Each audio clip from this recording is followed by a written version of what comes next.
السلام عليكم ورحمة الله وبركاته. إن الحمد لله نحمده ونستعينه ونعوذ بالله من شرور أنفسنا ومن سيئات أعمالنا. من يهده الله فلا مضل له ومن يضلل فلا هادي له وأشهد أن لا إله إلا الله وحده لا شريك له وأشهد أن محمدا عبده ورسوله. أما بعد فأعوذ بالله من الشيطان الرجيم.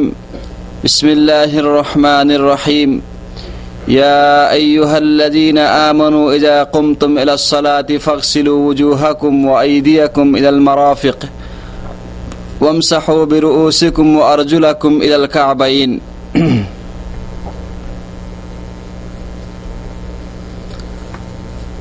আলহামদুলিল্লাহ, প্রথমে মহান রব্বুল আলামিনের প্রশংসা আদায় করে তার নবীর ওপরে দরুদ ও সালাম পেশ করার পরে আজকে আমরা আপনাদের সামনে গুরুত্বপূর্ণ ইবাদত সালাত এর পদ্ধতি সম্পর্কে আলোচনা করার জন্য উদ্যোগ গ্রহণ করেছি।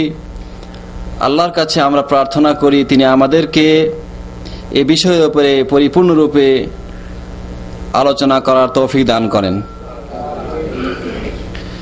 যেহেতু সালাত ইসলামের সর্বশ্রেষ্ঠ ইবাদত, এজন্যে এই সালাত আদায় করার আগে একটা প্রস্তুতি দরকার রয়েছে, আর সেই প্রস্তুতির নাম হচ্ছে পবিত্রতা। পবিত্রতা দুভাগে বিভক্ত, ছোট পবিত্রতা, বড় পবিত্রতা।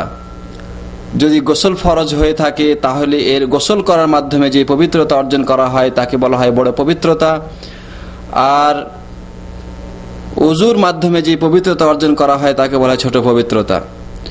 মুসলিম নামাজে আসার আগে ছোট এবং বড় সব ধরনের পবিত্রতা অর্জন করবে। যেহেতু পবিত্রতা অর্জন নামাজের অন্যতম শর্ত, এজন্যে পবিত্রতা অর্জনের যে গুরুত্বপূর্ণ পর্যায় এবং বিষয় ওযু, সেই সম্পর্কে আমরা সর্বপ্রথম আলোচনা করব। আল্লাহ রাব্বুল আলামিন এই ব্যাপারে ইরশাদ করেছেন সূরা আল মাইদা 6 নম্বর আয়াতে। তিনি বলছেন, ইয়া আইয়ুহাল্লাযীনা আমানু ইযা কুমতুম ইলাস সালাতি, হে ঈমানদারগণ, তোমরা যখন নামাজের ইচ্ছা করো, ফাগসিলু উজুহাকুম, তোমরা মুখমণ্ডল ধৌত করো, ও আইদিয়াকুম ইলাল মারাফিক, কোনই পর্যন্ত দুই হাতকে ধৌত করো, ওয়ামসাহু বিরউসিকুম, মাথা মাসেহ করো, ও আরজুলাকুম ইলাল কাবাইন, এবং টাকনু পর্যন্ত দুই পা ধৌত করো। এই আয়াতে আল্লাহ তাআলা ওযুর নিয়ম বলে দিয়েছেন, আর এই নিয়মকে বাস্তবায়ন করেছেন প্রিয় নবী মুহাম্মদ মুস্তাফা সাল্লাল্লাহু আলাইহি ওয়াসাল্লাম। ওযু একটি গুরুত্বপূর্ণ ইবাদত, সেই হিসাবে এর ফজিলত রয়েছে, মর্যাদা রয়েছে। এ সম্পর্কে আল্লাহর নবী সাল্লাল্লাহু আলাইহি ওয়াসাল্লাম ইরশাদ করছেন, ইন্না উম্মতি ইয়াতুনা ইয়াওমাল কিয়ামাতি গুররাম মুহাজ্জালিনা মিন আসারিল ওযু, নিশ্চয় কিয়ামতের দিন আমার উম্মত উপস্থিত হবে, তাদের মুখমণ্ডল এবং হাত পা গুলো ওযুর কারণে আলোকিত এবং চমকিত হতে থাকবে। সুতরাং যে ব্যক্তি ইচ্ছা করে, ফামানিস্তাতা আমিনকুম আইয়ুতিলা গুররাতাহু ফালিয়াফাল, কেহ যদি এই আলোক এবং উজ্জ্বলতা বৃদ্ধি করতে চায় তাহলে সে যেন সেটা বৃদ্ধি করে বা বাড়িয়ে দেয়। হাদিসটি বুখারী এবং মুসলিমে বর্ণিত হয়েছে। তো এই ওযুর ফজিলত আমরা শুনলাম, এবার আসুন আমরা আলোচনা করব ওযু শুরু করার পদ্ধতি। ওযু শুরু করার আগে যে শর্তগুলি রয়েছে জরুরি, যেমন আমরা উল্লেখ করেছি সব ধরনের ছোট বড় নাপাকি থেকে পবিত্র অর্জন করতে হবে। যেই পানি দিয়ে আমি ওযু করব সেই পানিটা পবিত্র হতে হবে। যেহেতু ওযুর বিষয়টা অঙ্গ প্রত্যঙ্গের সাথে জড়িত, এজন্যে আমার চামড়া, শরীরের চামড়া বা নখ বা চুলের গোড়া পর্যন্ত পানি পৌঁছতে বাধা দেয় এরকম কোনো বস্তু, যেমন আটা, মোম বা মাটি বা তেল যদি থাকে, সেটাকে অপসারণ করতে হবে। ওযু শুরু করার প্রাক্কালে নিয়ত করতে হবে। নিয়ত শব্দের অর্থ হচ্ছে অন্তরে ইচ্ছা বা সংকল্প। নিয়ত মুখে উচ্চারণ করা ইসলামের বিধান নয়, এটি মানুষের তৈরি করা একটি বিধান। যে কোনো ইবাদতের আগে নিয়ত লাগে। আল্লাহ নবী সাল্লাল্লাহু আলাইহি ওয়াসাল্লাম ইরশাদ করেছেন, ইন্নামাল আমালু বিন্নিয়াত, ইবাদত সমূহের বিশুদ্ধতা এবং অশুদ্ধতা নির্ভর করছে নিয়তের উপরে। ওয়া ইন্নামা লিকুল্লি ইমরিম মা নাওয়া, প্রত্যেক ব্যক্তি যা নিয়ত করবে তাই সে পাবে। সুতরাং যেহেতু ওযু একটি ইবাদত, এজন্য এই ইবাদতের আগে আমাদেরকে নিয়ত করতে হবে। আর এই নিয়তের ক্ষেত্রে যে মানুষ কিছু শব্দ উচ্চারণ করে থাকে, যেমন বিসমিল্লাহিল আলিয়্যিল আযীম, আল ইসলাম হাক্কুন আল কুফরু বাতিলুন, আরও এই ধরনের কি শব্দ তারা উচ্চারণ করে থাকে, এগুলি আল্লাহর নবী সাল্লাল্লাহু আলাইহি ওয়াসাল্লামের সুন্নাতের সাথে সম্পৃক্ত নয়। সুতরাং তা পরিত্যাজ্য। প্রথমে অন্তরে নিয়ত করে শুরু করব বিসমিল্লাহ বলে। বিসমিল্লাহির রহমানির রহিম বলারও কোনো প্রয়োজন নাই, শুধু বিসমিল্লাহ বললেই হয়ে যাবে, কারণ হাদিসে এই শব্দটুকুই এসেছে। প্রথমে 2 হাত কবজি পর্যন্ত ধৌত করতে হবে। বিশেষ করে যদি আমি ঘুম থেকে জাগ্রত হই, তাহলে পাত্রে হাত ঢোকানোর আগে হাত দুটিকে কবজি পর্যন্ত 3 বার ধৌত করা উচিত। এবং নবীজি নিষেধ করেছেন, বলেছেন, তোমাদের কেহ যদি ঘুম থেকে জাগ্রত হয়, তাহলে সে 2 হাত দুটিকে কবজি পর্যন্ত 3 বার ধৌত না করে যেন পাত্রের মধ্যে না ডুবায়, কেননা সে জানে না তার হাত দুটো কি অবস্থায় রাত কাটিয়েছে। এরপরে হাতে পানি নিয়ে নাকে এবং মুখে এবং নাকে দেওয়া। 1 চুল্লু পানি নিয়ে অর্ধেক মুখে এবং অর্ধেক নাকে দেওয়া, এবং কুলি করা এবং নাক ঝাড়া। এই কাজটি 3 বার করতে হবে। বুখারী শরীফের রিওয়ায়েতে রয়েছে, মুসলিমের রিওয়ায়েতে রয়েছে এবং তিরমিজির রিওয়ায়েতে রয়েছে, আল্লাহর নবী 1 চুল্লু পানি নিয়ে কুলি করেছেন এবং নাক ঝেড়েছেন। সুতরাং 1 চুল্লু পানিতেই কুলি করা এবং নাক ঝাড়া উত্তম। এখানে যদি আমি সিয়াম অবস্থায় না থাকি, তাহলে কুলি করার সময় গলার ভিতরে পানি দিয়ে গড়গড়া করা, এটা সুন্নাত। আল্লাহ নবী সাল্লাল্লাহু আলাইহি ওয়াসাল্লাম বলেছেন, বালিগ ফিল মাদমাদা ওয়াল ইস্তিনশাক ইল্লা আন তাকুনা সাইমান, তুমি নাক ঝাড়া এবং কুলি করাতে অতিরঞ্জিত করো, তবে যদি রোজা অবস্থা থাকে তাহলে সেটা করিও না। তার মানে সেই অবস্থায় গলার মধ্যে পানি চলে যাওয়ার সম্ভাবনা রয়েছে। এরপরে মুখমণ্ডল ধৌত করতে হবে। মুখমণ্ডল ধৌত করার সীমানা হচ্ছে উপরে চুল গজানো স্থান থেকে নিয়ে নিচে থুতনি পর্যন্ত, দাড়ির শ্বাস সীমানা পর্যন্ত, এবং ডাইনে বাঁয়ে 1 কানের লতি থেকে আরেক কানের লতি পর্যন্ত ধৌত করতে হবে। মুখ ধৌত করার পরে হাত ধৌত করতে হবে। প্রথমে ডান হাত কনুই পর্যন্ত, অতঃপর বাম হাত কনুই পর্যন্ত। হাত ধৌত হয়ে গেলে মাথা মাসে করতে হবে। মাথা মাসে করার জন্য হাতে নতুন করে পানি নিয়ে ওই পানি ফেলে দিয়ে ভিজা হাত মাথার প্রথম অংশ থেকে শুরু করে পিছনের অংশে নিয়ে যেতে হবে, আবার সেখান থেকে ফিরিয়ে যেখানে শুরু হয়েছিল সেখানে এসে ছেড়ে দিতে হবে। অতঃপর হাতে নতুন করে আবার পানি না নিয়েই 2 তর্জনী আঙ্গুল কানের ছিদ্রের মধ্যে প্রবেশ করিয়ে কানের ভিতরের যে ভাঁজগুলো রয়েছে তার মধ্যে সে আঙ্গুলটিকে ঘোরাতে হবে, অথবা বৃদ্ধা আঙ্গুল দিয়ে কানের বাহির অংশ মাসে করতে হবে। এইভাবে মাথা এবং মাসে হয়ে গেল। অতঃপর প্রথমে ডান পা, তারপরে বাম পা, টাকনু পর্যন্ত, অর্থাৎ টাকনু সহ, পায়ের টাকনু সহ ধৌত করতে হবে। এইভাবে অজু পরিপূর্ণ হয়ে গেল। উল্লেখ্য যে অজুর অঙ্গ প্রত্যঙ্গগুলো ধোয়ার সময় ফরজ হচ্ছে সর্বনিম্ন একবার এবং সর্বোচ্চ হচ্ছে 3 বার। তার মানে কোনো অঙ্গ একবার ধৌত করলেও চলে, কোনো অঙ্গ 2 বার ধৌত করলেও চলে, কোনো অঙ্গ 3 বার ধৌত করলেও চলে, সবগুলো অঙ্গ 3 বার ধৌত করলেও চলে, সবগুলো অঙ্গ 2 বার ধৌত করলেও চলে, সবগুলো অঙ্গ 1 বার ধৌত করলেও চলে, যদি সেখানে পানি পৌঁছে যায়। জরুরি নয় যে 3 বারই ধৌত করতে হবে। আরেকটি কথা লক্ষণীয় যে অনেকেই ধৌত করতে গিয়ে 3-এর অধিক ব্যবহার করে পানি। তাদের সম্পর্কে হাদিসে বলা হয়েছে যে ব্যক্তি 3-এর অধিক পানি ব্যবহার করবে সে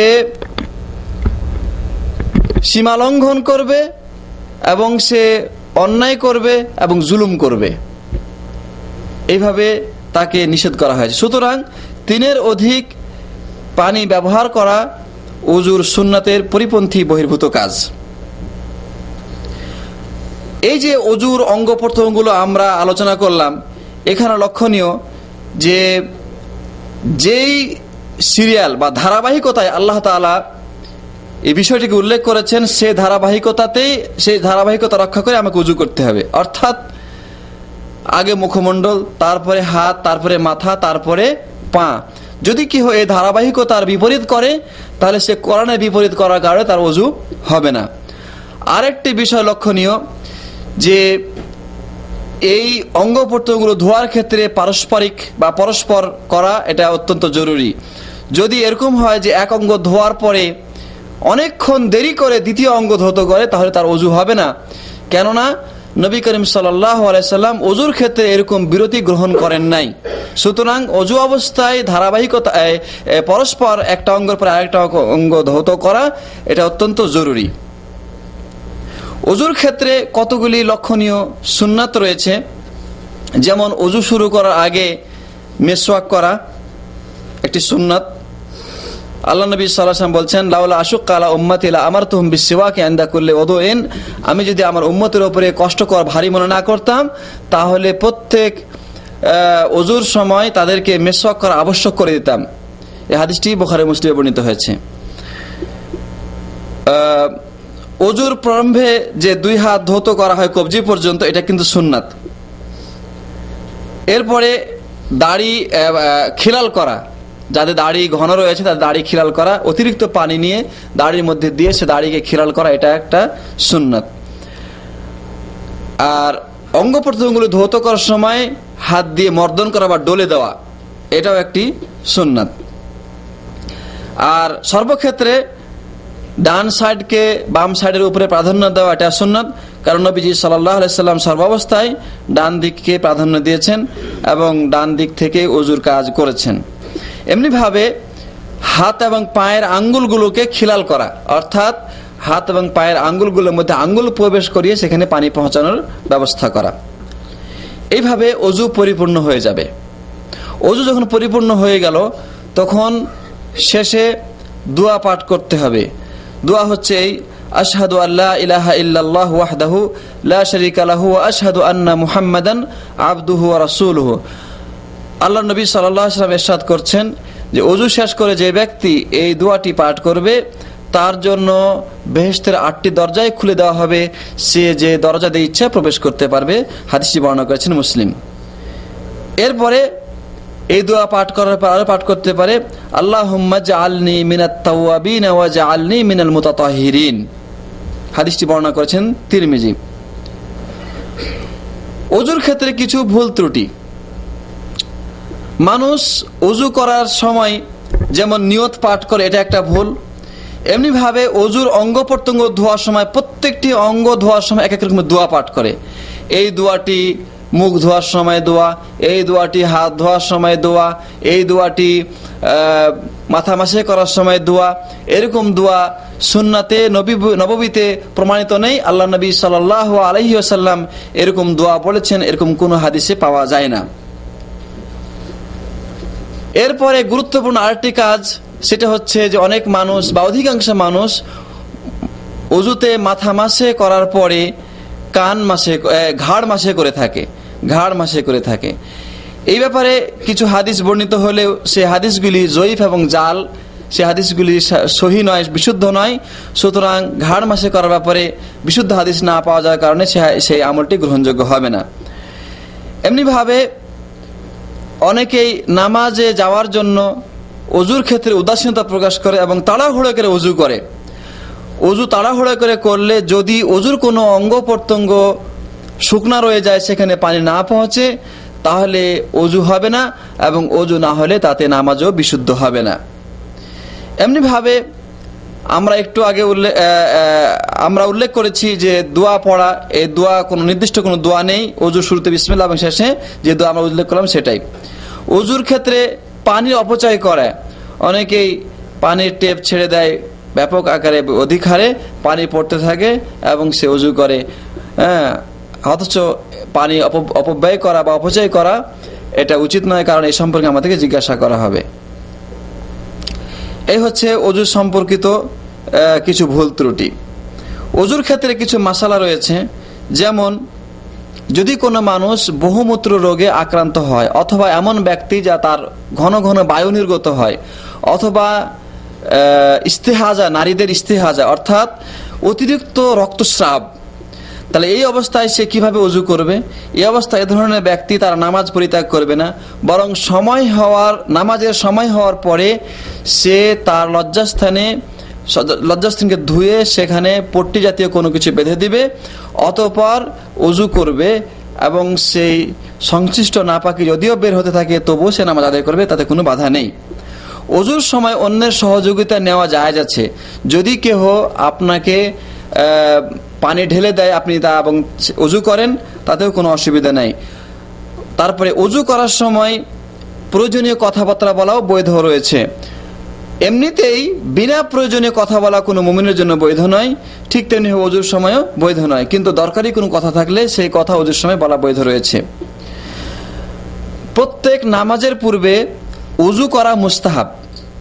ওযু যদিও ওযু থাকে তবুও প্রত্যেক নামাজের পূর্বে ওযু করাটা মুস্তাহাব। এরপরে আসুন ওযু ভঙ্গের কিছু কারণ আমরা আলোচনা করি। পেশাব বা পায়খানা রাস্তা দিয়ে কোনো কিছু বের হলে ওযু ভঙ্গ হয়ে যায়, যেমন পেশাব বের হওয়া বা আঠালো জাতীয় কোনো পদার্থ লিঙ্গ দিয়ে বের হওয়া, অথবা বীর্যপাত হওয়া, এগুলি ওযু ভঙ্গের কারণ। যদিও বীর্যপাত এর মাধ্যমে গোসল ফরজ হয়ে যায়, তো এগুলির মাধ্যমে ওযু ভঙ্গ হয়ে যায়। পায়খানা রাস্তা দিয়ে যদি কোনো কিছু বের হয়, বায়ু নির্গত হওয়া অথবা পায়খানা নির্গত হওয়া, এগুলির মাধ্যমে ওযু ভঙ্গ হয়ে যায়। নিদ্রা বা অন্য কোনো কারণে অজ্ঞান হলে ওযু নষ্ট হয়ে যায়। কিন্তু যদি কোনো মানুষ কোনো কিছুতে হেলান না দিয়ে বসে বসে হালকাভাবে নিদ্রা যায়, তাহলে তার ওযু ভঙ্গ হবে না। এমনিভাবে লজ্জাস্থান স্পর্শ করা, পর্দার ভিতরে লজ্জাস্থান স্পর্শ করলে ওযু ভঙ্গ হয়ে যায়। উটের মাংস ভক্ষণ করা, যদি কোনো মানুষ উটের মাংস ভক্ষণ করে, তাহলে তার ওযু ভঙ্গ হয়ে যাবে। হাদিসটি মুসলিম শরীফে বর্ণিত হয়েছে। এরপরে কোনো মানুষের যদি বমি হয় অথবা শরীরে কোনো স্থান থেকে রক্ত প্রবাহিত হয়, সে অল্প বা বেশি, বা স্ত্রীকে চুম্বন দেয়, স্পর্শ করে, তাহলে এক্ষেত্রে তার ওযু ভঙ্গ হবে না, কারণ এ ব্যাপারে ওযু ভঙ্গের প্রমাণ পাওয়া যায় না বা বিশুদ্ধ কোনো হাদিস পাওয়া যায় না। এই হচ্ছে ওযু সম্পর্কিত আলোচনা। এরপরে আসুন আমরা নামাজের ব্যাপারে আলোচনা করব, যে নামাজ ইসলামের দ্বিতীয় রুকন। নামাজ সবচেয়ে বড় ফরজ, ঈমানের পরে সবচেয়ে বড় ফরজ হচ্ছে নামাজ। কিয়ামতের দিন আল্লাহ তাআলা সর্বপ্রথম নামাজের ব্যাপারে বান্দাকে জিজ্ঞাসা করবেন। যদি নামাজ কবুল হয়ে যায় তাহলে অন্যান্য ইবাদত কবুল হবে, নামাজ প্রত্যাখ্যাত হলে অন্যান্য ইবাদতও প্রত্যাখ্যাত হবে। এই হাদিসটি তিরমিজিতে এবং তাবরানীতে বর্ণিত হয়েছে। সুতরাং নামাজের গুরুত্ব ইসলামে সবচেয়ে বেশি। হাদিসে আরও ইরশাদ করা হয়েছে মুসলিম শরীফে, আল্লাহ নবী সাল্লাল্লাহু আলাইহি ওয়াসাল্লাম বলছেন যে বাইনা রাজুলি ওয়া শিরকি ওয়াল কুফরি তারকুস সালাহ, একজন মুসলিম এবং কাফের এবং মুশরিকের মধ্যে পার্থক্য হচ্ছে নামাজ পরিত্যাগ করা। আল আহদুল্লাযী বাইনানা ওয়া বাইনাহুম আস-সালাহ ফামান তারাকাহা ফাকাদ কাফারা, তাদের এবং আমাদের মাঝে চুক্তি হচ্ছে নামাজ, যে ব্যক্তি নামাজ পরিত্যাগ করবে সে কাফের হয়ে যাবে। এই হাদিসটি বর্ণনা করেছেন মুসলিম। অতএব নামাজের ব্যাপারে অগ্রসর হওয়া এবং নামাজের গুরুত্ব আরোপ করা প্রত্যেক ইসলাম গ্রহণকারী মুমিন ব্যক্তির প্রতি ফরজ।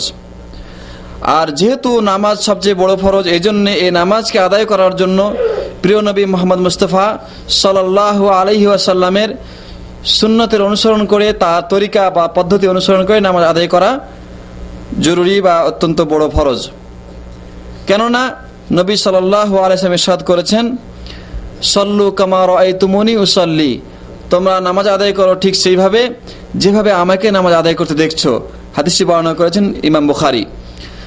তাহলে নবীজি যেভাবে নামাজ আদায় করেছেন সেভাবে আমাদেরকে নামাজ আদায় করতে হবে। অন্য কোনো পদ্ধতিতে নামাজ আদায় করলে সে নামাজ আদায় হবে না। সুতরাং নামাজ শুরু করার আগে আমাদেরকে যে কাজগুলি করণীয় রয়েছে সেই কাজগুলি আমরা আলোচনা করছি, এরপর নামাজের মধ্যে প্রবেশ করছি। নামাজ শুরু করার আগে প্রথমে আমরা কিবলামুখী হয়ে দণ্ডায়মান হব। অতঃপর আল্লাহ রাব্বুল আলামিনের সামনে দাঁড়িয়ে নামাজ আদায় করছি, মনের মধ্যে এ ধরনের একটা পরিকল্পনা এবং সংকল্প নিয়ে নিয়ত করে নামাজ শুরু করব। আমরা আগে উল্লেখ করে এসেছি যে নিয়ত মুখে উচ্চারণ করা ইসলামী শরীয়তে আল্লাহর নবী থেকে প্রমাণিত নয়। সুতরাং এটি একটি বেদাত, এটাকে পরিত্যাগ করতে হবে। বরং নিয়তের অর্থ সংকল্প বা ইচ্ছা। সুতরাং মনের মধ্যে ইচ্ছা সংকল্প করলে নিয়ত হয়ে যায়। অতএব নাওয়াইতু আন উসাল্লি লিল্লাহি তাআলা এ ধরনের বাক্য উচ্চারণ করা ইসলামের নতুন সৃষ্টি, বেদাত, পরিত্যাজ্য। নিয়ত করে কিবলামুখ হয়ে দণ্ডায়মান হব। অতঃপর হাত দুটিকে কাঁধ অথবা কান বরাবর উত্তোলন করে আল্লাহু আকবার বলবো। ডান হাতকে বাম হাতের উপরে রেখে বাম হাতের কবজি এবং অথবা বাহুর উপরে রেখে সেই হাত দুটিকে বুকের উপরে স্থাপন করতে হবে। এই হাদিসটি বুকের উপরে স্থাপন করা হাদিসটি আবু দাউদ এবং ইবনে খুজাইমাতে সহিহ রিওয়ায়াতে বর্ণিত হয়েছে। বুখারীতে যে বর্ণনা রয়েছে, আল্লাহ নবী সাল্লাল্লাহু আলাইহি ওয়াসাল্লাম বলছেন, আল্লাহ নবী সাল্লাল্লাহু আলাইহি ওয়াসাল্লাম থেকে যে বর্ণিত রয়েছে যে কানান নাস ইউমারুনা আইয়াদা রাজুলুল ইয়াদুল ইউমনা আলা দিরাইহিল ইউসরা ফিস সালাতে, লোকেদেরকে আদেশ করা হতো যে ডান হাতকে বাম হাতের বাহুর উপরে নামাজে বাহুর উপরে রাখা। তো এই হাদিসটি বুখারীতে 696 নম্বর হাদিসে বর্ণিত হয়েছে, বাংলা বুখারীতে পাওয়া যাবে। তো এভাবে এই কারণে বুকের উপর হাত বাঁধাটাই সুন্নাত। আল্লামা ইবনু নুজাইম এবং ইবনু আমির আল হাজ আল হানাফি তারা বাহরুর রায়েক গ্রন্থে প্রথম খণ্ডে 330 পৃষ্ঠা এই কথাই উল্লেখ করেছেন। এবং ইবনুল হুমাম যিনি হেদায়ার ব্যাখ্যা লিখেছেন তিনি লিখেছেন যে সুন্নাত হচ্ছে, তিনি বলছেন যে ডান হাতকে বাম হাতের উপরে রেখে নাভির নিচে রাখা আল্লাহর নবীর সুন্নাত থেকে মারফু সূত্রে প্রমাণিত নয়। ইমাম নববী বলছেন যে নাভির নিচে হাত রাখার হাদিস যেটা আবু দাউদে বর্ণিত হয়েছে হযরত আলী বিন আবি তালিব থেকে, সেই হাদিসটি সমস্ত মুহাদ্দিসিনদের ঐক্যমতে জয়ীফ বা দুর্বল। এই হাদিসের মধ্যে আব্দুর রহমান বিন ইসহাক আল ওয়াসিতি নামে একজন বর্ণনাকারী রয়েছে যিনি দুর্বল বা জয়ীফ। এই কথা ইবনে হুম্মাম বর্ণনা করেছেন ফাথুল কাদির গ্রন্থে 1 নম্বর খণ্ড প্রথম খণ্ডে 287 পৃষ্ঠায়। তো বুকের উপর হাত বাঁধার পরে আমার দৃষ্টি থাকবে সিজদার দিকে, সিজদার স্থানে, যে জায়গায় আমি সিজদা করব সে জায়গাতে আমার দৃষ্টি থাকবে, মাথা নিচু থাকবে। এরপরে সানা পাঠ করতে হবে। সানা হচ্ছে আল্লাহুম্মা বা'দ বাইনি ওয়া বাইনা খাতায়ায়া কামা বা'আদতা বাইনাল মাশরিক ওয়াল মাগরিবি আল্লাহুম্মা নাক্কিনি মিন খাতায়ায়া কামা ইউনাক্কা সাবুল আবিয়াদু মিনাদ দানাসি আল্লাহুম্মা আগসিলনি মিন খাতায়ায়া বিল মাই ওয়াস সালজি ওয়াল বারদি। এই সানা, অথবা আমরা এটা পাঠ করতে পারি সুবহানাকা আল্লাহুম্মা ওয়া বিহামদিকা ওয়া তাবারাকা ইসমুকা ওয়া তাআলা জাদ্দুকা ওয়া লা ইলাহা গায়রুকা। আগের সানাটি বুখারী এবং মুসলিমে বর্ণিত হয়েছে, এবং দ্বিতীয় সানাটি যেটা আমি উল্লেখ করলাম সে হাদিসটি আবু দাউদ, তিরমিজি, ইবনে মাজাহ, নাসাইতে বর্ণিত হয়েছে। অতঃপর নিচু আওয়াজে আউযু বিল্লাহি মিনাশ শাইতানির রাজিম বিসমিল্লাহির রহমানির রহিম পাঠ করবে। তারপরে যদি নামাজ উচ্চ কণ্ঠে হয় তাহলে সূরা ফাতিহা জোরে পাঠ করতে হবে, আর নিচু কণ্ঠে হলে আস্তে পাঠ করতে হবে। সূরা ফাতিহা পাঠ করা নামাজের অন্যতম রুকন। আল্লাহ নবী সাল্লাল্লাহু আলাইহি ওয়াসাল্লাম ইরশাদ করছেন, লা সালাতা লিমান লাম ইয়াকরা ফিহা বিফাতিহাতিল কিতাব। যে ব্যক্তি নামাজে সূরা ফাতিহা পাঠ করে না তার নামাজ হয় না। হাদিসটি বুখারী ও মুসলিম বর্ণনা করেছেন। তিনি অন্য রিওয়ায়াতে বলেছেন, মান সাল্লা সালাতান লাম ইয়াকরা ফিহা বিফাতিহাতিল কিতাবি ফাহিয়া খিদাজুন গায়রু তামামিন। যে ব্যক্তি নামাজ আদায় করলো অথচ সূরা ফাতিহা পাঠ করল না তার নামাজ বাতিল, অসম্পূর্ণ। এই হাদিসটি বর্ণনা করেছেন মুসলিম। তাছাড়া নামাজ সূরা ফাতিহা হচ্ছে নামাজের অন্যতম প্রাণ। এর মাধ্যমে মুসল্লি আল্লাহর সাথে সরাসরি কথোপকথন করে থাকে। আবু হুরায়রা থেকে বর্ণিত, তিনি বলেন আল্লাহ নবী সাল্লাল্লাহু আলাইহি ওয়াসাল্লাম বলেছেন যে আল্লাহ তাআলা বলেন হাদিসে কুদসিতে যে কাসসামতু সলাতা বাইনি ওয়া বাইনা আবদি নিসফাইন, আমি নামাজটি আমার এবং আমার বান্দার মাঝে দুই ভাগে ভাগ করে নিয়েছি। যখন বান্দা পাঠ করে আলহামদুলিল্লাহি রাব্বিল আলামিন, তখন আল্লাহ রাব্বুল আলামিন তার জবাব দিয়ে বলেন হামেদানি আবদি, আমার বান্দা আমার প্রশংসা করলো। যখন বান্দা বলে আর রহমানির রহিম, আল্লাহ বলেন আসনা আলাইয়া আবদি, আমার বান্দা আমার গুণকীর্তন করলো। যখন বান্দা বলে মালিকি ইয়াউমিদ্দিন, তখন আল্লাহ বলেন মাজ্জাদিনি আবদি, আমার বান্দা আমার মহত্ব, আমার শ্রেষ্ঠত্ব বর্ণনা করলো। এইভাবে যখন বান্দা বলেন ইয়াকা না'বুদু ওয়া ইয়াকা নাস্তাঈন, তখন আল্লাহ বলেন হাদিহি বাইনি ওয়া বাইনা আবদি, যে এই কথাটা আমার এবং আমার বান্দার মাঝের গোপন কথা। অতঃপর বান্দা যখন বলে ইয়াকা ইহদিনাস সিরাতাল মুস্তাকিম সিরাতাল্লাযিনা আন'আমতা আলাইহিম গায়রিল মাগদুবি আলাইহিম ওয়ালাদ-দাল্লিন, তখন আল্লাহ বলেন ওয়ালা আবদি মা সাল, আমার বান্দা যা চায় আমি তাকে তা প্রদান করে থাকি। তো এই হাদিসের মাধ্যমে প্রমাণিত হয় যে যদি সূরা ফাতিহা নামাজে পাঠ না করা হয় তাহলে আল্লাহর সাথে এই কথোপকথনের এই একটা সুন্দর পর্যায় তার থেকে রহিত হয়ে যায় বা বিলুপ্ত হয়ে যায়। এজন্যে নামাজের অন্যতম রুকন হচ্ছে সূরা ফাতিহা পাঠ করা। আর এই সূরা ফাতিহা ইমাম এবং একাকী ব্যক্তি এবং মুক্তাদি যে ইমামের পিছনে থাকবেন সকলেই পাঠ করবে। নামাজ যদি জোরের সাথে হয়, উচ্চস্বরে হয়, তাহলে ইমামের সূরা ফাতিহা পাঠ করার সময় প্রত্যেক আয়াতের পরে যখন থাকবেন তখন আমি তার সাথে তার পরে আয়াতগুলো পাঠ করব, অথবা ইমাম যখন সম্পূর্ণরূপে সূরা ফাতিহা পড়ে শেষ করবেন তখন আমি ওই সূরা ফাতিহা পাঠ করব। অর্থাৎ উনি সূরা ফাতিহা পাঠ শেষ করে অন্য সূরা শুরু করবেন, তখন আমি সূরা ফাতিহা পাঠ করে নেব। যে কোনোভাবে সূরা ফাতিহা পাঠ করা যায়। সূরা ফাতিহা পাঠ শেষ হলে আমিন বলতে হবে। হাদিসে এসেছে যে কানা নবী সাল্লাল্লাহু আলাইহি ওয়াসাল্লাম ইজা ইনতাহা মিন কিরাআতিল ফাতিহা ক্বালা আমিন ইয়াজহারু বিহা সাওতাহু। হাদিসটি বর্ণনা করেছে আবু দাউদ। যখন তিনি সূরা ফাতিহা পড়ে শেষ করতেন তখন তিনি আমিন বলতেন এবং উচ্চ কণ্ঠে বলতেন। সুতরাং উচ্চ কণ্ঠে বলাটা সুন্নাত। অন্য হাদিসে রয়েছে যে ইহুদিরা সবচেয়ে যে জিনিসটা মুসলমানদের ব্যাপারে হিংসা করত সেটা হচ্ছে নামাজে আমিন বলা। এই হাদিসটি বর্ণনা করেছেন আবু দাউদ। সুতরাং এক্ষেত্রে আমিন বলাটা, জোরে আমিন বলাটা সুন্নাত। যদি কেউ জোরে আমিন না বলে নামাজ হয়ে যাবে, কিন্তু এটি সুন্নাত কম হয়ে যাবে। এজন্যে আব্দুল হক মুহাদ্দিস দেহলভী রহমতুল্লাহ আলাই, তিনি মাদারিজুন নবুওয়া এবং আব্দুল হাই লাখনবী রহমতুল্লাহ আলাই, তারাও তিনি তালিকুল মুমাজ্জাদ গ্রন্থে তিনি বলেছেন যে আল ইনসাফ আন্নাল জাহরা কবিয়ুন মিন হাইসুদ দলিল। দলিলের ভিত্তিতে দেখা যায় যে নামাজে জোরে আমিন বলাটাই ন্যায়সঙ্গত এবং দলিল সম্মত কথা। এরপরে অন্য একটি সূরা পাঠ করবে।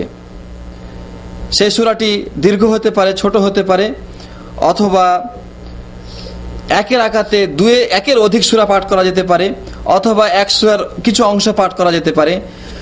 কেননা নামাজে যত বেশি সূরা পাঠ করা হয় বা যত বেশি নামাজকে দীর্ঘ করা হয়, ততই সে নামাজটি উত্তম বলে প্রমাণিত হয়।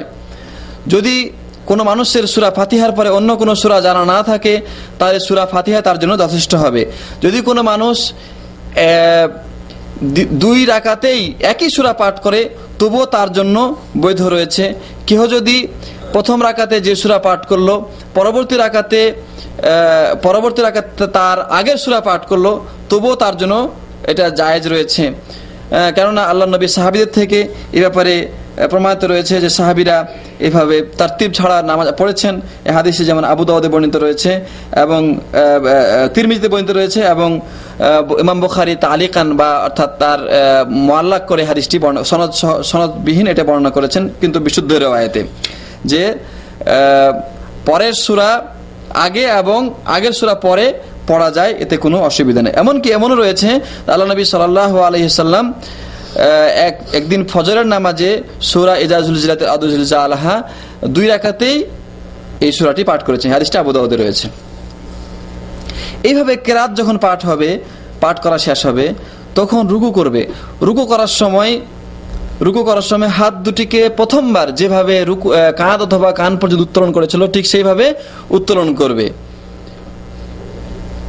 আব্দুল্লাহ ইবনে ওমর থেকে বর্ণিত হয়েছে, তিনি বলছেন, রাআইতু রাসূলুল্লাহ সাল্লাল্লাহু আলাইহি ওয়াসাল্লাম ইযা কামা ফিস সালাতি রাফা ইয়াদাইহি হাত্তা তাকুনা হাযওয়া মানকাবাইহি ওয়া কানা ইয়াফআলু যালিকা হিনা ইউকাব্বিরু লিররুকু'i ওয়া ইয়াফআলু যালিকা ইযা রাফা রা'সাহু মিনার রুকু'i ওয়া ইয়াকুলু সামিআল্লাহু লিমান হামিদা।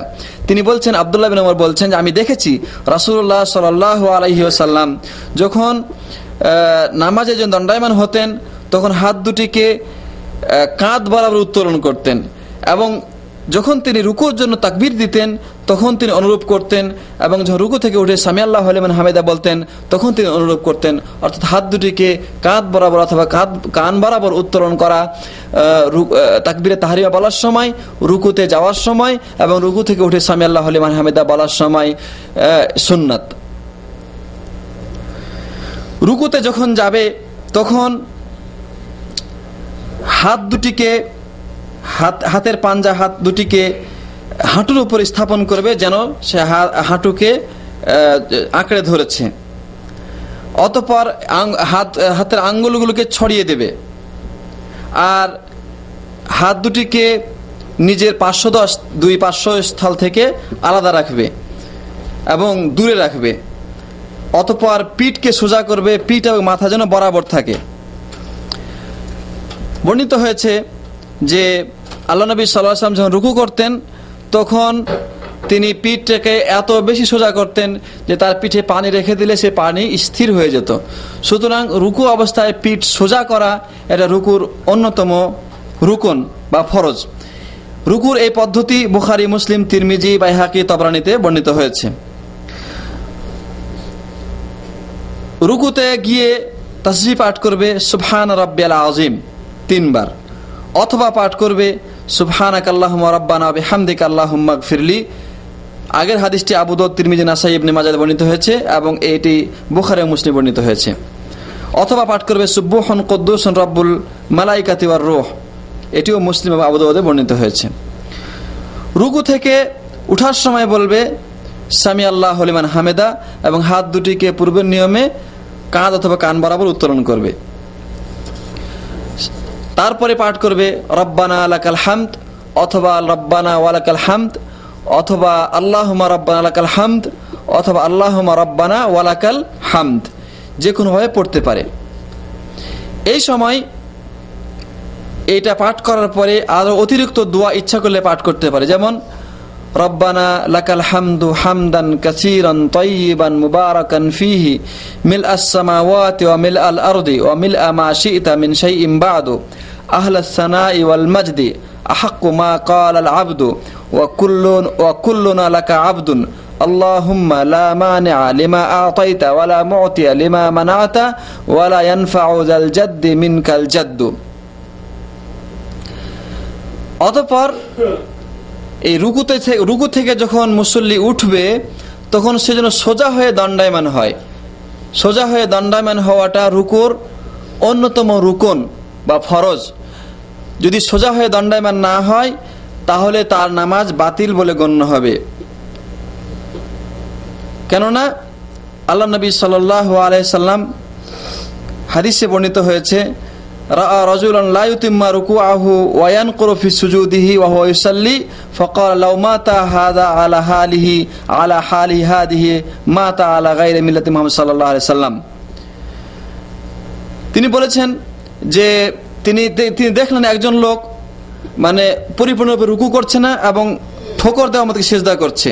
তিনি বললেন যে যদি এই লোক এই অবস্থায় মৃত্যুবরণ করে তাহলে সে মুহাম্মদ সাল্লাল্লাহু আলাইহি সাল্লামের ধর্মব্যতীত অন্য ধর্মের উপর তার মৃত্যু হবে, কেননা সে কাকের ঠোকর দেওয়ার মতো করে ঠোকর দেয়।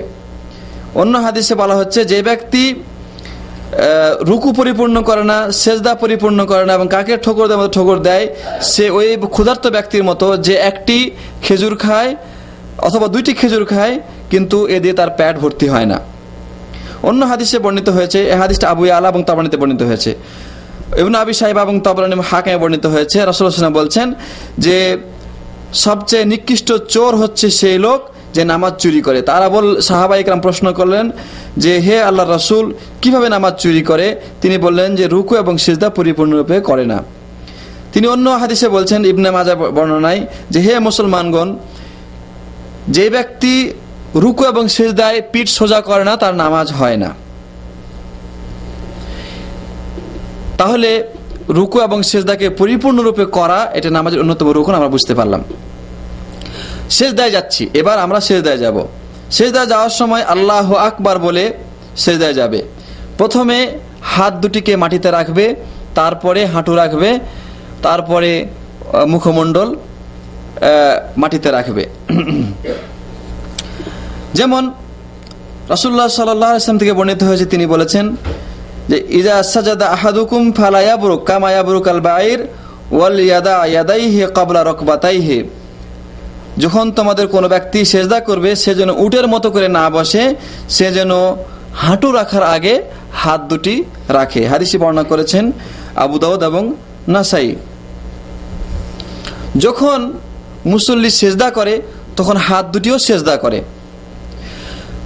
হাত সিজদা করার সময় 7টি অঙ্গ মাটিতে রাখতে হবে। 2 পা, 2 হাঁটু, 2 হাত এবং মুখমণ্ডল।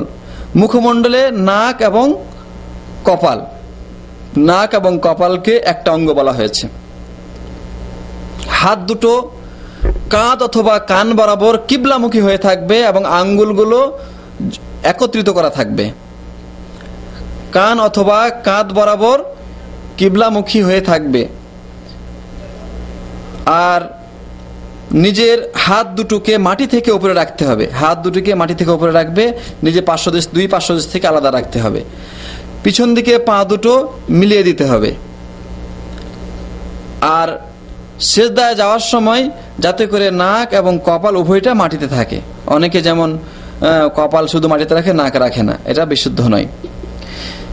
এই সময় পাঠ করবে, সিজদায় পাঠ করবে সুবহানা রাব্বিয়াল আ'লা, সুবহানা রাব্বিয়াল আ'লা 3 বার পাঠ করবে।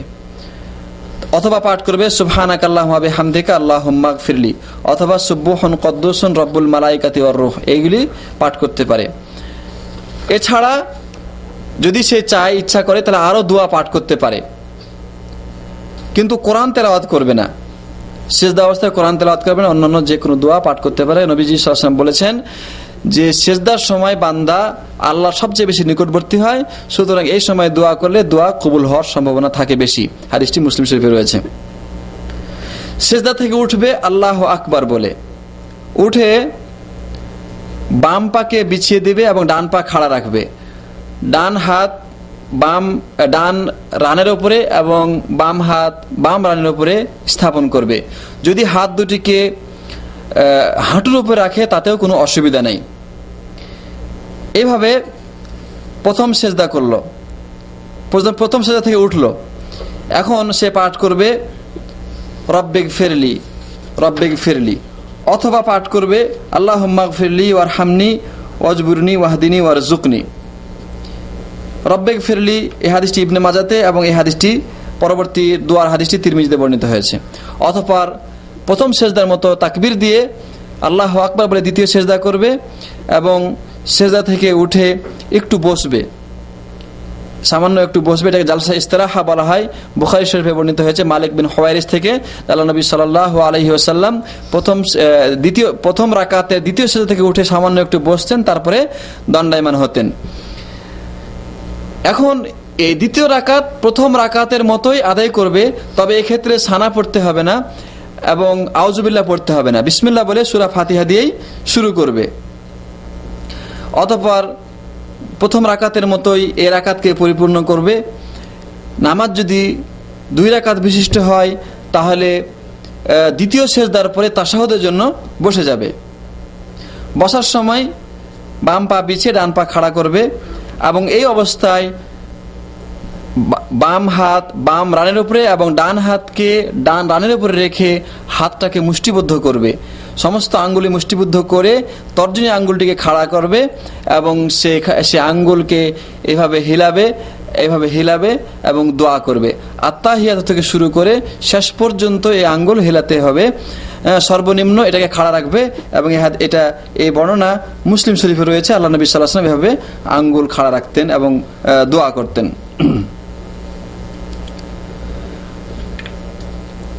যেমন মুসলিম শরীফে বর্ণনা আছে ওয়ায়াকবিজু আসাবিআ কাফিল ইউমনা কুল্লাহা, তিনি ডান হাতের সমস্ত আঙ্গুলগুলিকে মুষ্টিবদ্ধ করতেন এবং বুদ্ধ আঙ্গুলের কাছে যে আঙ্গুল রয়েছে অর্থাৎ তর্জনী আঙ্গুল, সে আঙ্গুল দিয়ে কিবলার দিকে ইশারা করতেন এবং সেদিকে তিনি নজর রাখতেন। এই হাদিসটি মুসলিম শরীফে রয়েছে। অর্থাৎ সেজদার সময় আমার নজর থাকবে এই আঙ্গুলের দিকে, এই তর্জনী আঙ্গুলের দিকে।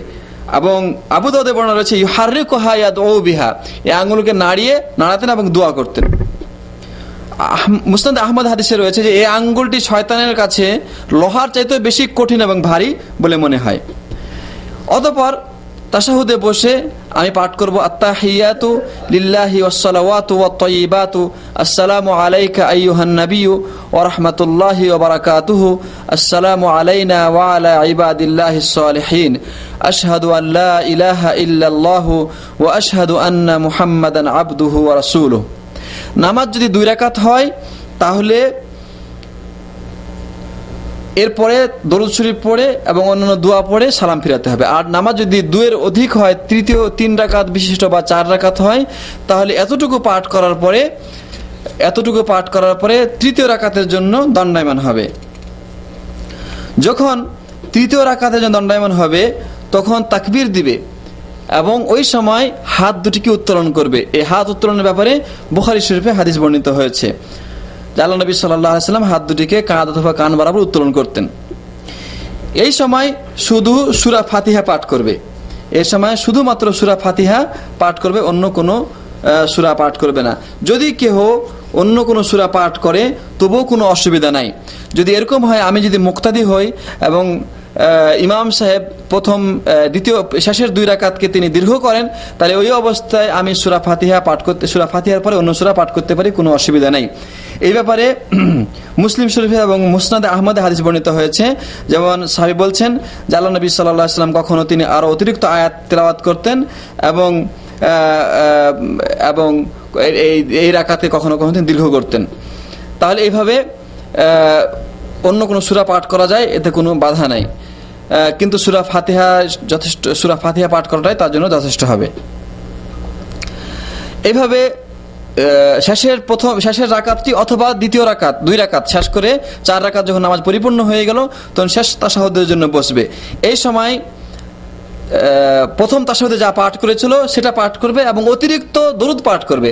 আল্লাহুম্মা সাল্লি আলা মুহাম্মাদ ওয়া আলা আলি মুহাম্মাদ কামা সাল্লাইতা আলা ইব্রাহিম ওয়া আলা আলি ইব্রাহিম ইন্নাকা হামিদুম মাজিদ আল্লাহুম্মা বারিক আলা মুহাম্মাদ ওয়া আলা আলি মুহাম্মাদ কামা বারাকতা আলা ইব্রাহিম ওয়া আলা আলি ইব্রাহিম ইন্নাকা হামিদুম মাজিদ। এইভাবে দরুদ পাঠ করা হলো। এরপরে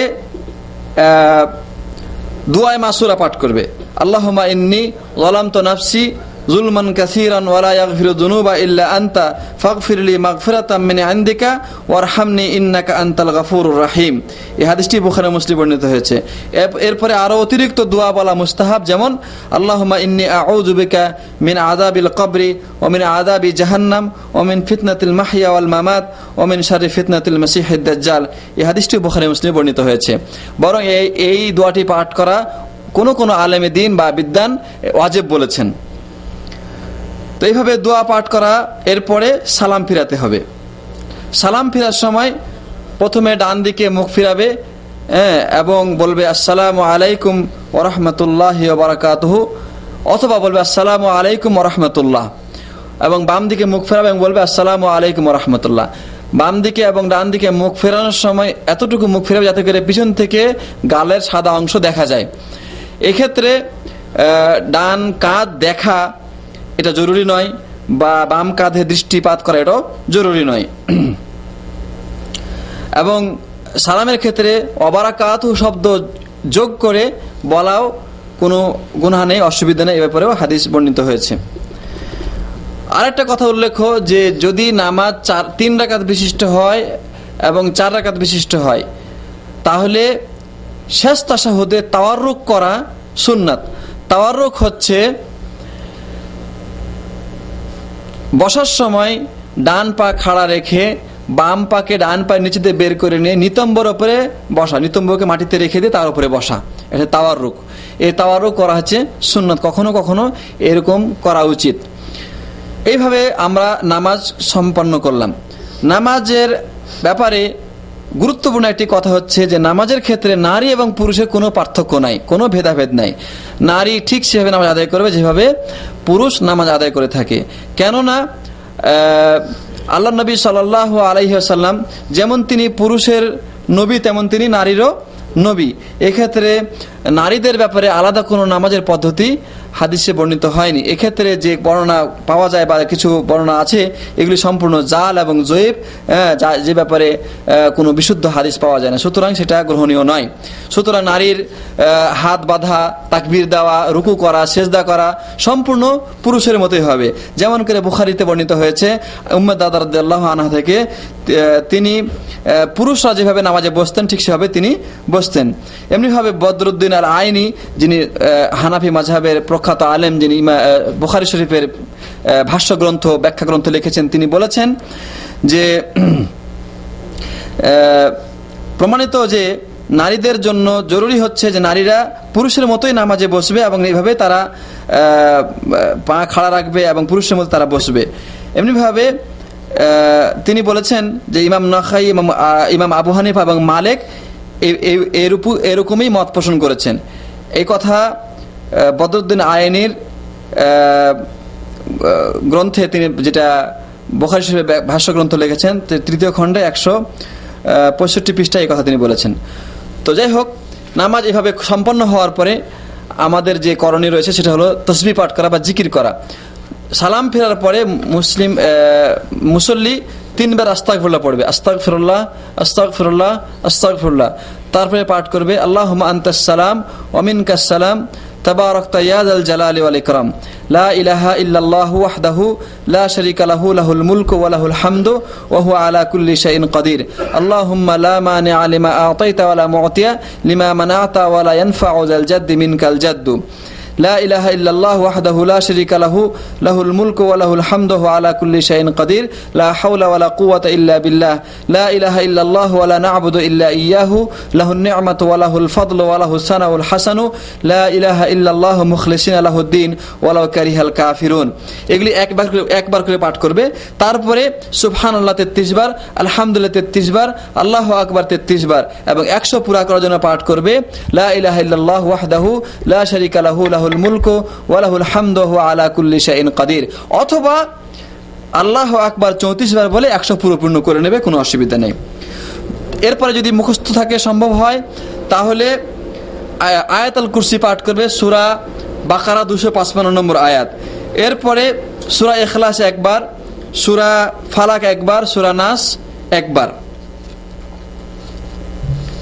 আর যদি বিতের নামাজ হয়ে থাকে তাহলে বিতের নামাজে সালাম শেষ করে আস্তাগফিরুল্লাহ পড়ার আগে পাঠ করবে সুবহানাল মালিকুল কুদ্দুস 3 বার বলবে, এবং তৃতীয়বার জোরে বলবে সুবহানাল মালিকুল কুদ্দুস। এইভাবে আমরা নামাজের পদ্ধতি শেষ করে দিলাম। এরপরে আসুন আমরা কিছু আলোচনা করব যে নামাজের ক্ষেত্রে মানুষ যে সমস্ত ভুল ত্রুটি করে থাকে সেগুলির কিছু বর্ণনা। যেমন অনেকেই নামাজ শুরু করার সময় নাওয়াইতু পাঠ করে। আমরা বলেছি নাওয়াইতু পাঠ করা সুন্নাত দ্বারা প্রমাণিত নয়। এমনিভাবে নাভির নিচে হাত বাঁধা, এটাও সহিহ সুন্নাত দ্বারা প্রমাণিত নয়। এমনিভাবে নামাজ পড়া অবস্থায় এদিক ওদিক দেখা অথবা সেজদার স্থানে দৃষ্টি না রাখা, এটাও সুন্নাতে বহির্ভূত কাজ। বরং কেহ যদি নামাজ পড়া অবস্থায় উপরের দিকে দৃষ্টিপাত করে, তার সম্পর্কে হাদিসে বলা হয়েছে যে কি হয়েছে কিছু লোকের, তারা সালাতরত অবস্থায় আকাশের দিকে দৃষ্টিপাত করে। তারপর তিনি তাদের ব্যাপারে কঠোর শব্দ ব্যবহার করে বলেছেন যে তারা এ থেকে বিরত হবে, অন্যথা আল্লাহ তাদের দৃষ্টিশক্তি ছিনিয়ে নেবেন। এই হাদিসটি বুখারী মুসলিমে বর্ণিত হয়েছে। আর নামাজ অবস্থায় এদিক ওদিক দৃষ্টিপাত করা, এটা শয়তান বান্দার নামাজ থেকে কিছু ছিনিয়ে নেয়।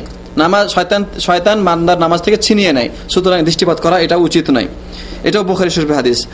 আচ্ছা, অনেকেই একটা গুরুত্বপূর্ণ কথা, অনেকে তাকবীর, কোরআন তেলাওয়াত বা সালাতের অন্যান্য দোয়ার সময় ঠোঁট না নাড়িয়ে শুধু মুখে মুখে মনে মনে এগুলি উচ্চারণ বা পড়ে থাকে।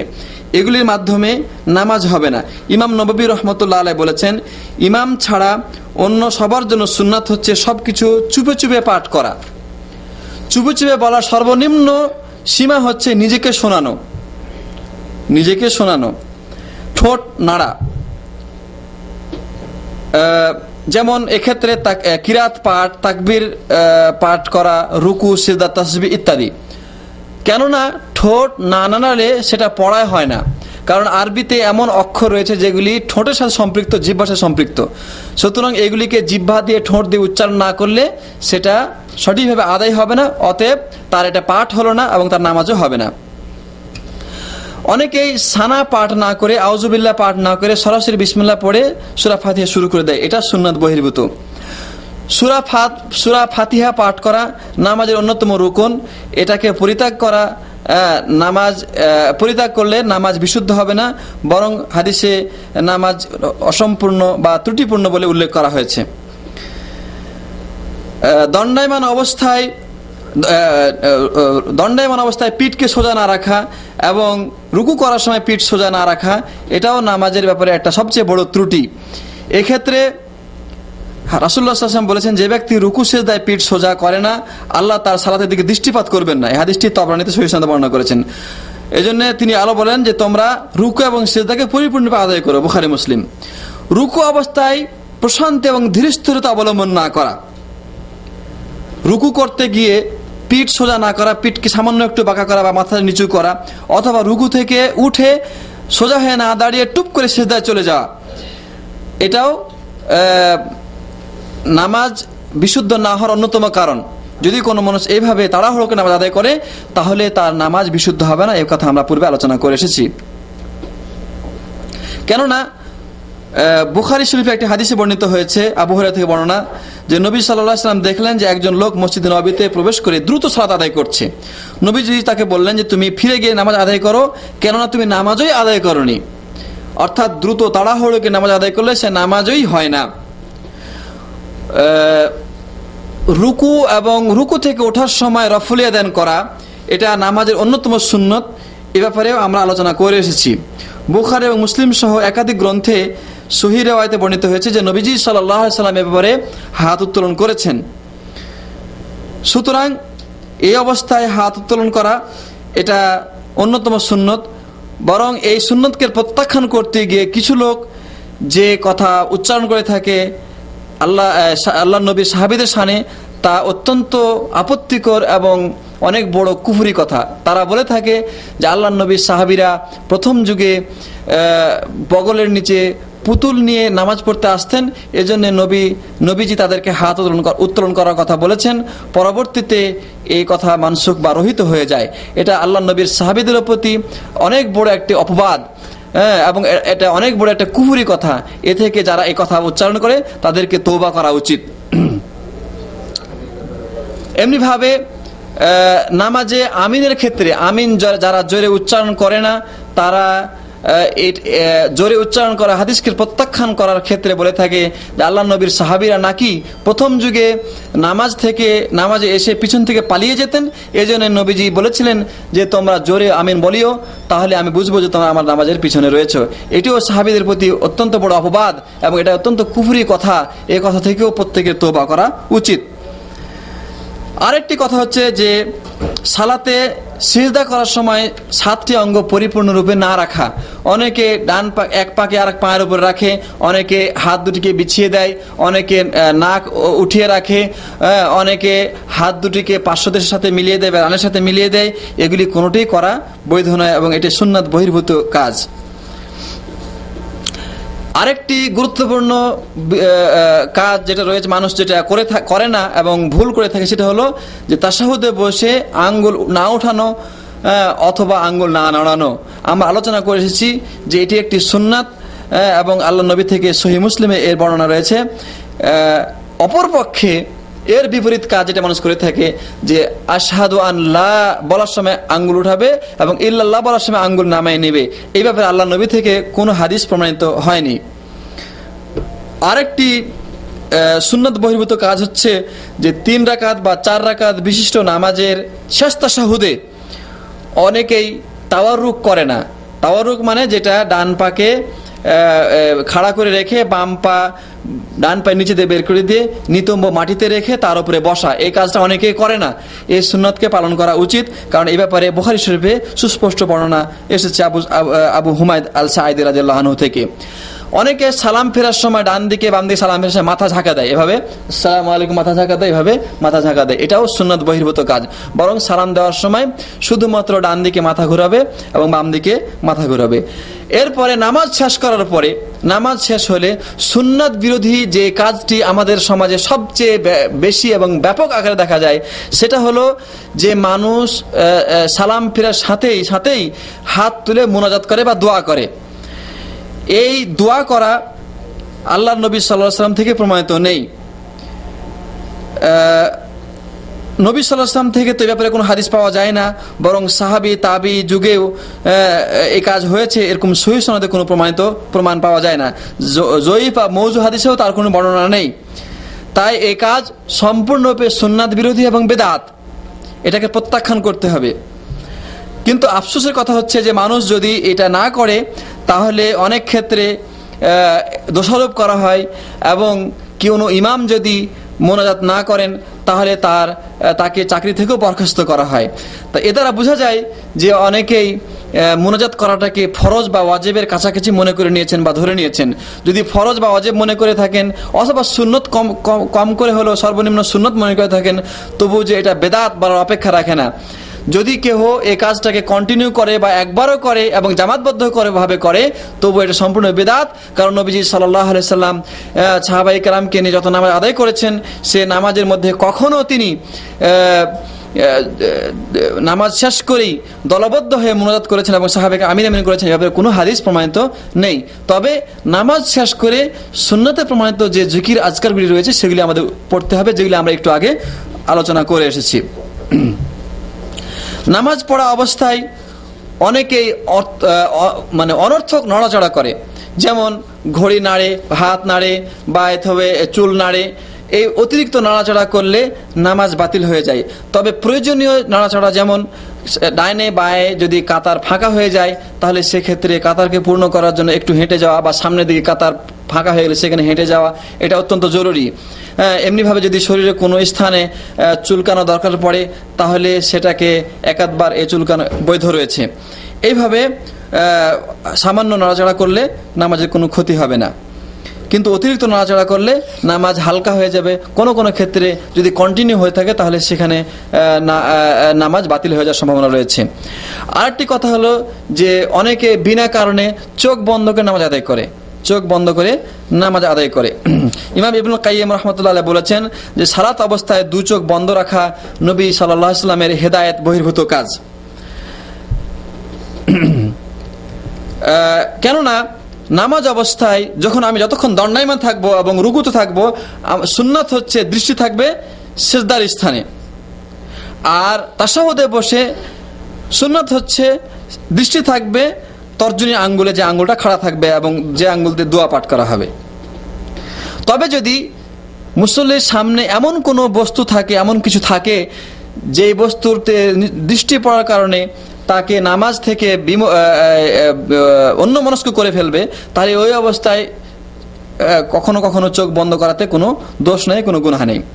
আরেকটি গুরুত্বপূর্ণ কথা, নামাজ পড়া অবস্থায় অনেকে হাই উঠায়, এভাবে হাই উঠায়, কিন্তু সে হাই চলে আসলে সেটাকে প্রতিরোধ করে না। অথচ নবী সাল্লাল্লাহু আলাইহি ওয়াসাল্লাম বলেছেন যে ইজা তাসাআবা আহাদুকুম ফিস সালাতি ফালিয়াকযিম মাসতাআ ফাইন্না শাইতান ইয়াদখুল, যখন নামাজ অবস্থায় কারো হাই আসে তাহলে সে সাধ্য অনুযায়ী সেটাকে প্রতিরোধ করবে, কেননা ওই অবস্থায় শয়তান ভিতরে প্রবেশ করে। এই হাদিসটি মুসলিম শরীফে রয়েছে। সুতরাং হাই প্রতিরোধ করা এটা জরুরি। আরেকটা কথা হলো যে যদি আমি একনিষ্ঠভাবে নামাজ আদায় করি এবং আল্লাহকে স্মরণ রেখে নামাজ আদায় করি, তাহলে হাই অনেক সময় না আসারই কথা। তো এইভাবে আমরা নামাজের যে ভুল ত্রুটিগুলি রয়েছে সেগুলি যদি থেকে নিজেদেরকে রক্ষা করতে পারি, তাহলে আমাদের নামাজ বিশুদ্ধ হবে এবং আল্লাহ নবী সাল্লাল্লাহু আলাইহি ওয়াসাল্লামের শিখিয়ে দেওয়া পদ্ধতি অনুযায়ী নামাজ আমাদের আদায় হবে। আল্লাহর কাছে আমরা দোয়া করি আল্লাহ রাব্বুল আলামিন যেন আমাদের নামাজকে নবীজির নামাজের তরিকার সাথে মিলিয়ে দেন এবং আমাদের নামাজ যেন আল্লাহ রাব্বুল আলামিন কবুল করেন। সেইভাবে আমাদেরকে নামাজ জানা, শেখা এবং দৈনন্দিন জীবনে নামাজ আদায় করা তৌফিক দান করেন। আমিন। আকুলু ক্বালি হাযা আস্তাগফিরুল্লাহ লি ওয়া লাকুম ওয়া লিসাইরিল মুসলিমিন ফাস্তাগফিরুহু ইন্নাহুল গফুরুর রহিম। ওয়া সাল্লাল্লাহু আলা নাবিয়িনা মুহাম্মদ ওয়া আলা আলিহি ওয়া সাহবিহি আজমাইন। ওয়াসসালামু আলাইকুম ওয়া রাহমাতুল্লাহি ওয়া বারাকাতুহু।